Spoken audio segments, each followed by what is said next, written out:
여러분 안녕하세요. 식품 영양학 수업을 시작하도록 하겠습니다. 오늘은 2시간 수업이라 이론을 하도록 하겠는데요.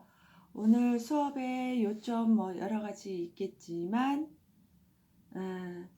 그 2주 차에 공부한 내용들 한번 정리해 보도록 하고요. 그 다음에 오늘 수업 시작하도록 하겠습니다. 2주 차의 수업 요점은 이제 영양이란 무엇인가에 대한 정의였습니다. 성장과 그리고 생명을 유지하는데 꼭 필요한 물질인데 외부로부터 들어와야 되는 게 영양이고, 영양소는 그 5대 영양소를 얘기한다고 했습니다. 그래서 탄수화물, 지방, 단백질, 그리고 비타민 및 무기질 이렇게 얘기를 했는데, 이 중에서 3대 영양소는 탄수화물, 지방, 단백질이다. 그래서 탄수화물이 1g당 4kcal, 지방은 1g당 9칼로리, 단백질은 1g당 4칼로리를 열량을 낸다고 했고요. 우리 몸을 구성하는 물질은 단백질과 무기질과 물 이렇게 얘기를 했습니다. 단백질은 우리의 근육이 되겠고요. 무기질은 우리의 뼈와 그 다음에 치아에 해당된다고 했습니다. 그리고 우리의 물은 우리 인체에서 3분의 2 정도 차지하는데 70%가 우리의 물이라고 말씀을 드렸습니다.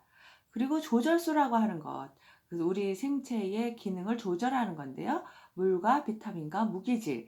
근데 이 조절소라고 하는 것은 열량은 나지 않지만 우리 탄수화물, 지방, 단백질 이런 것들이 우리 몸에서 소화 흡수되는 과정 중에 꼭 필요한 물질이고 없어서는 안 된다. 예, 그래서 우리가 그 무기질, 칼슘이라든가 철분이라든가 칼륨이라든가 마그네슘 이런 것들이 이제 무기질에 해당이 되고요.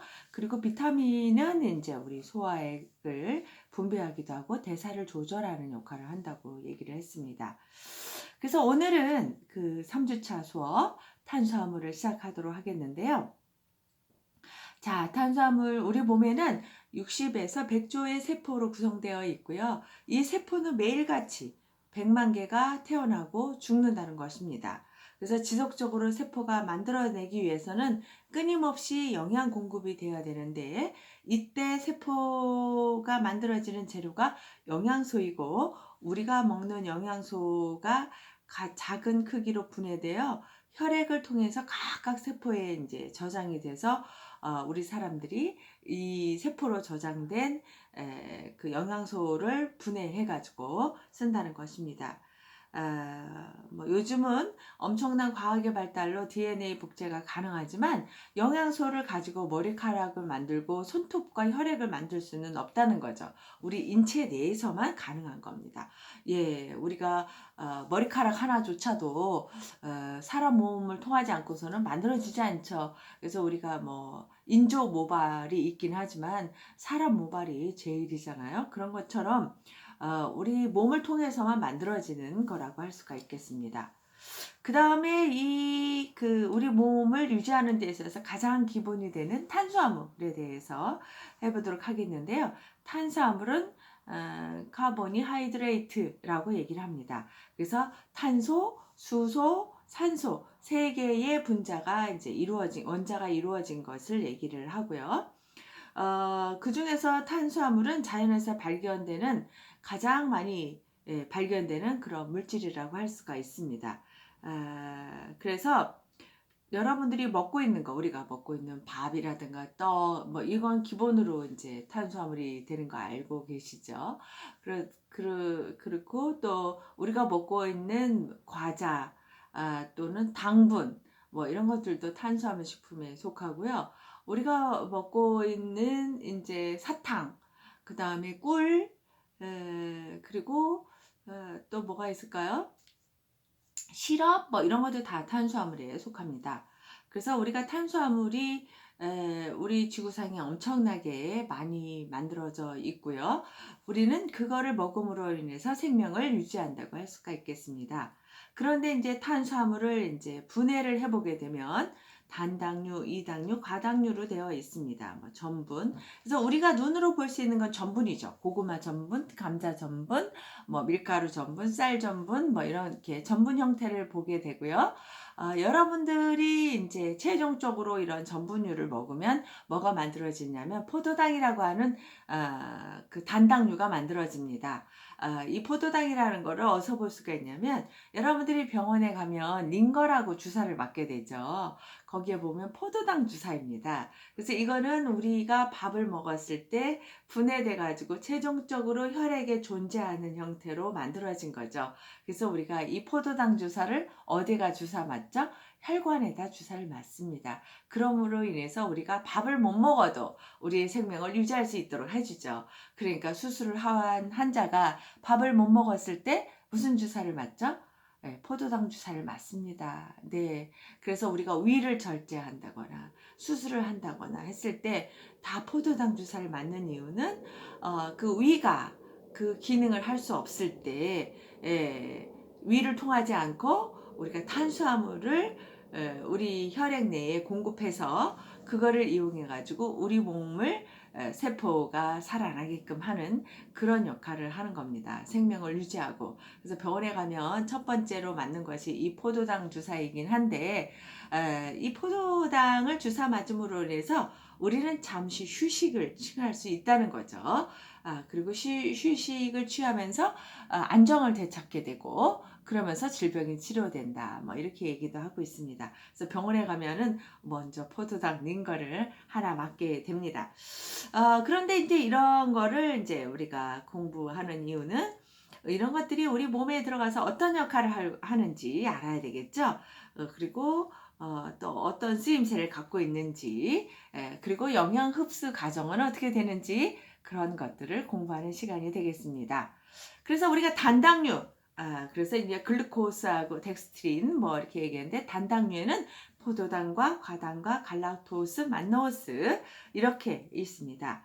그래서 이제 당 심플한 당이다 이렇게 얘기를 하는데요. 하나로 이루어졌기 때문에 호단자를 씁니다. 그래서 단당류 이렇게 얘기를 하는 겁니다. 그래서 이 탄수화물이 최종 분해물이고 우리 혈액 내에 혈당으로서 존재하고 있습니다. 혈액 내에 100ml당 70에서 100mg 정도 들어있죠. 그래서 우리가 혈액 내에 혈당이 높다는 것은 이게 너무 높은 거죠. 0.1%의 혈당보다 높아진 것을 우리는 이제 당뇨병이라고 얘기를 하고 있습니다. 그러니까 혈액 내에 당이 높아지면 어떻게 될까요? 끈끈해지기도 하고 달기도 하니까 끈끈해지면은 혈액이 잘 흐름이 좋아지지 않고 당분이 많이 들어있으면은 미생물이 잘 번식하기 쉬워지게 되는 거죠. 그래서 대부분 이제 당뇨병 환자들이 고혈압으로 이어지고 있고요. 또 이제 그 미생물들이나 이런 것들이 잘 자라고 하기 때문에 그 균이 오염되지 않도록 해야 되겠죠. 그래서 손발에 균이 오염이 되면은 정말 심각하게 얘가 균들이 많이 번식하면서 염증을 더 유발할 수가 있습니다. 그리고 섬유소, 전분, 서당, 우유, 메가당으로 구성되어 있고 포도당은 이제 글코겐으로서 간에 저장된다. 우리가 먹고 밥을 많이 먹었어요. 그러면은 이제 탄수화물을 분해해가지고 포도당을 만들게 되는데 내가 사용하고 남은 것을 저장하는 첫 번째 저장 창고는 어디냐면 간이입니다. 그래서 간의 글리코겐 형태로서 저장을 하고요. 두 번째 창고는 어디냐면 우리 피하입니다. 이 피부 조직 밑에. 그래서 지방으로서 이제 여기다가 저장을 하게 되는 것입니다. 그래서 이 피하의 지방이 점점 많아지면 우리는 비만해지는 것이죠. 인슐린 부족 시 소변으로 당이 배설되기도 합니다. 그래서 우리가 인슐린이라는 건 뭐예요? 탄수화물을 분해돼 가지고 당이 많아졌을 때 당 농도를 조절해 주는 역할이 인슐린이라고 하는 그런 호르몬인데요. 인슐린이 만약에 적게 나오면 어떻게 될까요? 혈액의 당 농도가 높아지겠죠. 그래서 우리가 이런 거를 뭐라고 했냐면은 일형 당뇨다 그렇게 얘기를 하고 있습니다. 그 다음에 과당이 있습니다. 플락토즈라고 얘기하는데요. 과일이나 꿀의 구성성분이고 단맛이 설탕보다 강한 당입니다. 서당의 구성성분이다. 서당이라고 하는 것은 설탕을 얘기합니다. 설탕의 단맛은 어디냐? 과당에서 왔다는 거죠. 그 다음에 갈락토스는 우유에 들어있는 당입니다. 우유에 무슨 당이 들어있을까 생각하시겠지만 여러분들은 우유를 다 마시고 끝에 약간 달달한 게 느껴지시죠? 이게 갈락토스라고 하는 당입니다. 그 다음에 우유와 젖에도 들어있고요. 뇌신경 조직에도 구성 성분으로서 갈락토스가 존재하고 있습니다. 만노스는 천연 상태에는 없는 그런 당이고요. 이당류 중에는 이제 다당, 또 이당류라는 게 있습니다. 당이 두 개 붙은 겁니다. 두 개. 예. 아까는 당이 하나였잖아요. 그래서 이걸 단당류, 당이 두 개가 붙은 거는 이당류. 그래서 당이 두 개 붙은 거거든요. 그래서 이당류 중에는 이제 자당이라는 것이 있는데, 이 자당은 포도당과 가당의 화합물이고요.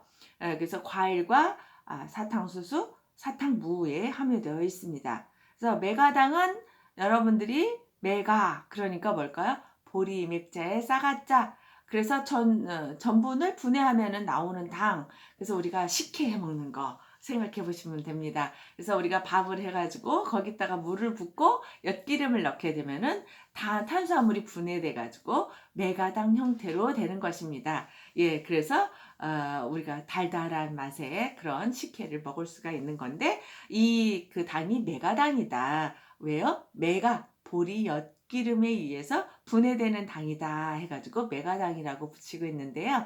이 메가당은 포도당 플러스 포도당의 화합물입니다. 두 분자의 포도당으로 구성이 되어 있고요. 엿기름 속에 많다. 그 다음에 유당, 예, 젖당이라고 얘기하는 거죠. 우유에서 나는 맛인데 포도당과 갈락토스로 구성된 맛이고요. 예, 유기산과 유산균, 젖산균에 의해서 정장작용이 일어나고 칼슘의 흡수를 도와준다. 예, 여러분들이 우유에서 나는 단맛을 얘기할 수가 있겠습니다. 그 다음에 다당류라는 것입니다. 이거는 마늘 따자. 아까는 하나, 단당류, 이당류는 두 개. 그 다음에 다당류는 두 개 이상인 거가 다당류. 예, 여러 개가 합쳐진 거. 3개가 될 수도 있고, 4개가 될 수도 있고, 5개가 될 수도 있고, 뭐, 그렇겠죠? 다당류인데요. 다당류 중에 대표적인 것이 전분이라고 하는 것입니다. 그래서 우리가 고구마 전분, 감자 전분, 여기에 해당되죠. 그리고 곡류와 감자에 많고, 아밀로스와 아밀로펙틴으로 구성이 되어 있고요. 이것은 글리코겐 형태로서 간과 근육, 콩팥에 저장되어 있는 당입니다. 그래서 여러분들이 아마 동물의 간을 먹으면 달달하다고 느끼시나요? 소간을 먹으면서 많은 분들이 소간이 달아 이렇게 얘기하는데, 이거는 글리코겐이라고 하는 그 당분이 간에 저장되어 있기 때문에 그렇습니다.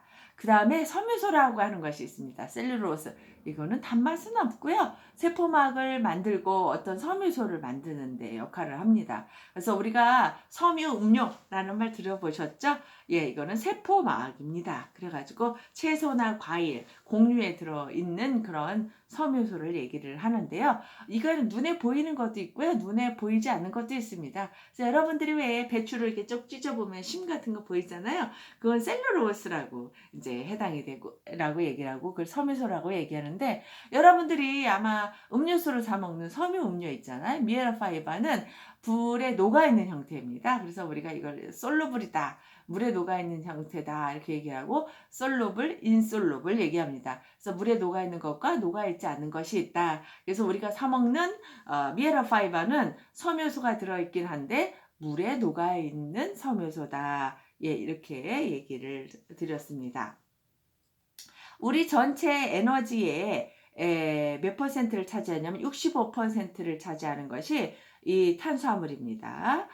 그래서 탄수화물을 많이 먹게 되면은 비만이라든가 소화불량, 지방 과다증이 일어나고요.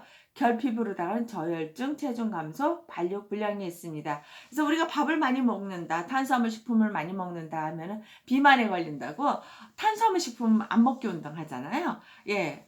다이어트 하려면은 빵이나 과자, 떡, 밥 먹으면 안 된다. 고기만 먹어야 된다. 해가지고 다이어트를 하기도 하는데요. 예, 많이 먹으면 비만의 원인이 되기도 하고요. 또 밥 많이 먹으면 소화도 안 됩니다. 그리고 또 밥을 많이 먹으면 어느 걸 안 쓰냐면 지방을 덜 쓰게 돼요. 또 어떻게 되냐면 지방으로 저장을 한다 그랬잖아요. 아까 맨 처음에 탄수화물 많이 먹으면 그게 어디에 저장된다?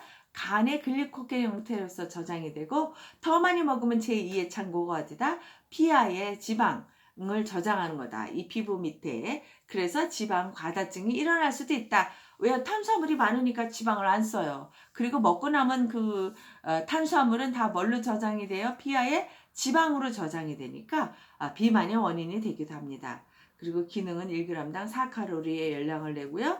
혈당은 0.1%의 혈당이 있고요. 단백질 절약작용과 간의 해독작용을 하기도 합니다. 그리고 소화는요, 입에서 씹고 그 다음에 목을 넘기면 식도를 거쳐서 위에 가서 그 다음에 소장으로 가서 대장으로 가게 되는데요. 이때 소장에서 아밀라제라고 하는 효소가 분해됩니다. 탄수화물을 분해하는 효소가 되겠는데요. 이 효소에 의해서 포도당으로 분해가 되고, 이 분해된 그 단당류 포도당이 간에 가기도 하고 간에서 세포로 전달되기도 하고, 포도당이 쓰고 남은 것은 간과 근육에 어떤 형태로서 저장된다? 글리코겐 형태로서 저장이 된다고 말씀을 드렸습니다. 탄수화물의 근본식품은 밥과 떡, 곡류들이 주 성분이고요. 감자, 고구마, 옥수수, 바나나 등도 탄수화물 식품에 속합니다.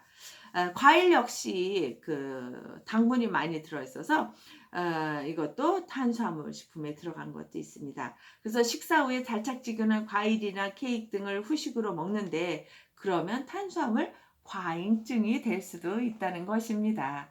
예, 근데 우리가 밥 먹고 난 다음에 이렇게 단 거를 먹는 이유는, 단 거를 먹음으로 인해서 포만감을 느끼고 더 이상의 식욕을 느끼지 않는다고 합니다. 그래서 마지막에 단 거를 먹는 거거든요. 자, 이렇게 오늘은 지난 시간에 배운 수업의 내용과 탄수화물에 대해서 배워봤습니다. 그리고 제가 문제풀이 보내드렸죠? 이 문제풀이를 오늘 배운 내용을 바탕으로 문제를 풀어보시고, 그 푸른 내용을 이메일로 보내주시기 바랍니다. 이번 주 금요일까지입니다. 자, 여러분들 오늘도 수고 많이 하시기 바랍니다. 안녕히 계세요.